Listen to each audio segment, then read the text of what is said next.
आम कबायली लोगों के वश में लाकर उन्हें करदाता बनाने की प्रक्रिया लंबे समय तक चलती रही।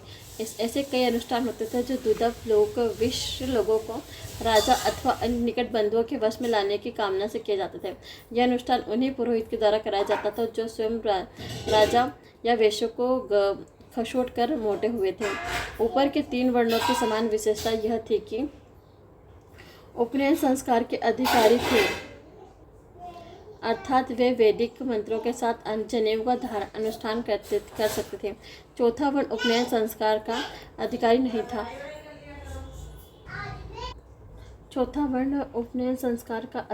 था। वह गायत्री मंत्र का उच्चारण नहीं कर सकता था। यहीं से उपनयन का अभाव और शुद्ध की वास्ता का द्योतक बन गया। राजा जो राज्य संबंधी मंत्रियों का प्रमुख था, अन्य 3 वर्णों पर उसका प्रतिबद्ध जमावे रखता की चेष्टा करता रहा। उत्तर वैदिक काल में जन भाग में लिखे गए नामक वैदिक ग्रंथ में कहा गया है कि ब्राह्मण जीविका चलाने वाले और दान लेने वाला है, लेकिन राजा तब भी चाहे उसे हटा सकता है। वैश्य के बारे में कहा गया है कि वह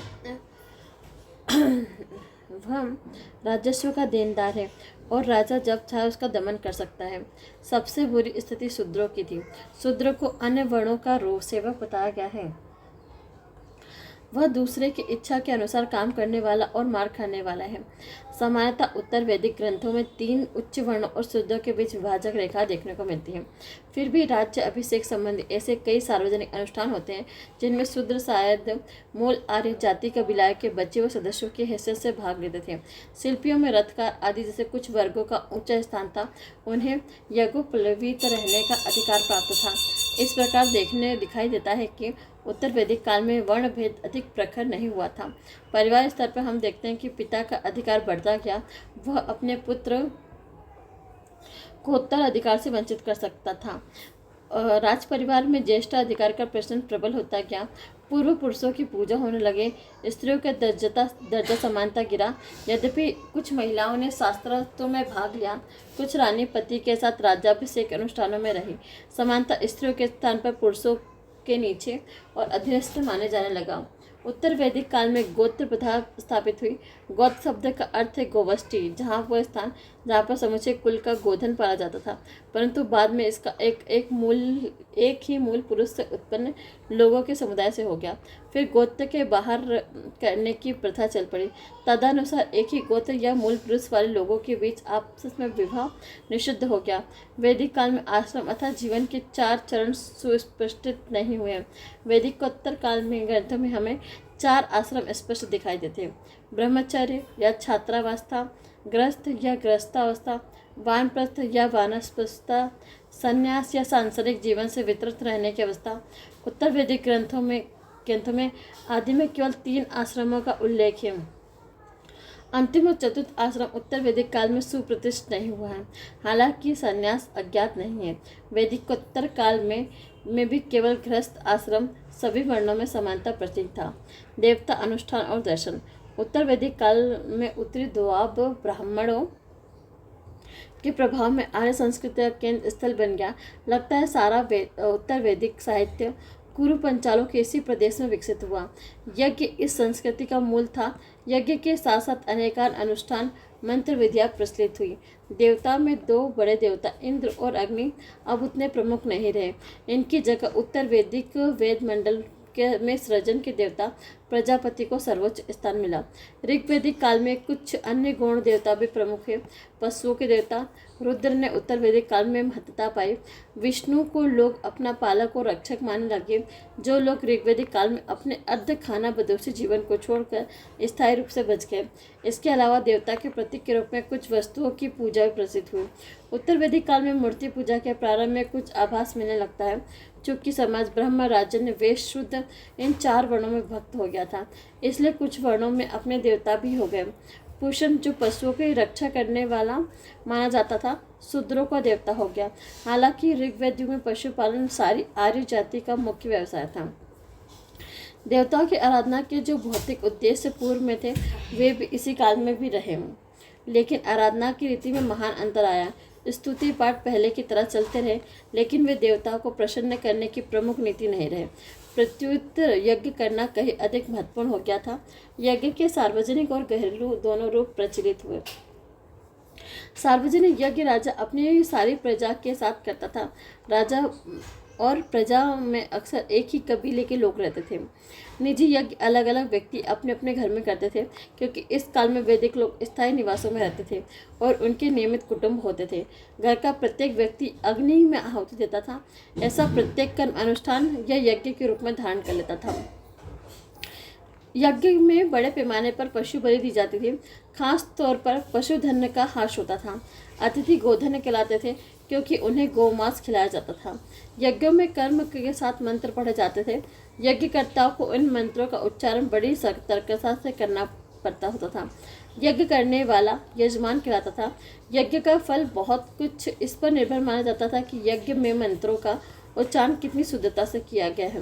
वैदिक काल में प्रसिद्ध बहुत से अनुष्ठान हिंद यूरोपीय भाषा भाषियों के कर्मकांड से मिलते हैं, लेकिन कुछ हिंद भूमि में विकसित हुए प्रतीत होते हैं।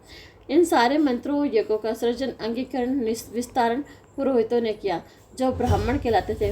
ब्राह्मण धार्मिक ज्ञान विज्ञान पर अपना अधिक एकाधिकार समझते थे।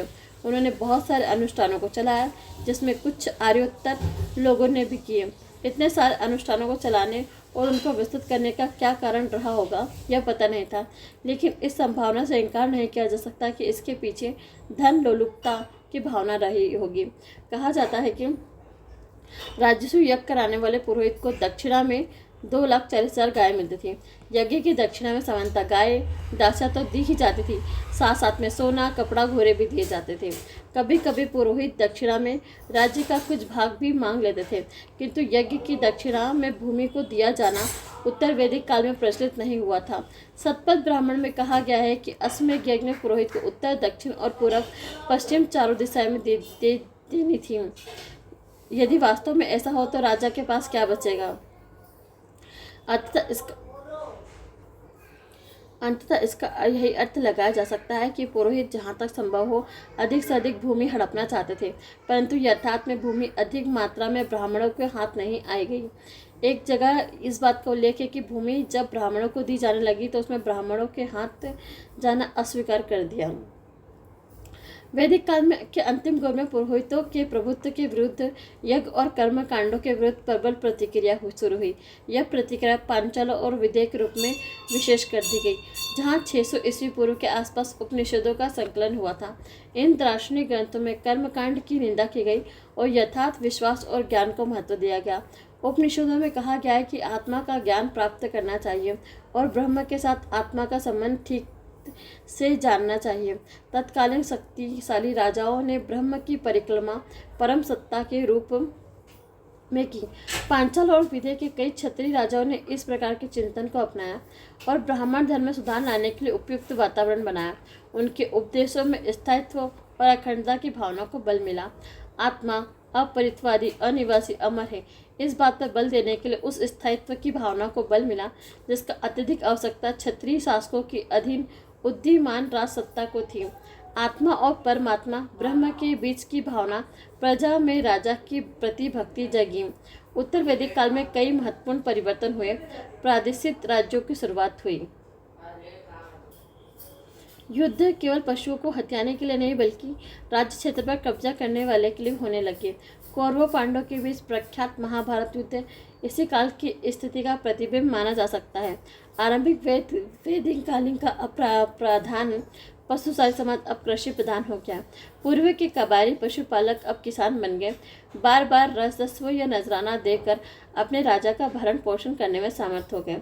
राजा कबायली किसानों के बूते पर समृद्ध होते गए और उन पुरोहितों को प्रचुर दान दक्षिणा देते गए जो वैश्य कोटि के अर्थात आम जनता के विरुद्ध हमेशा अपने दाता का पक्ष लेते थे।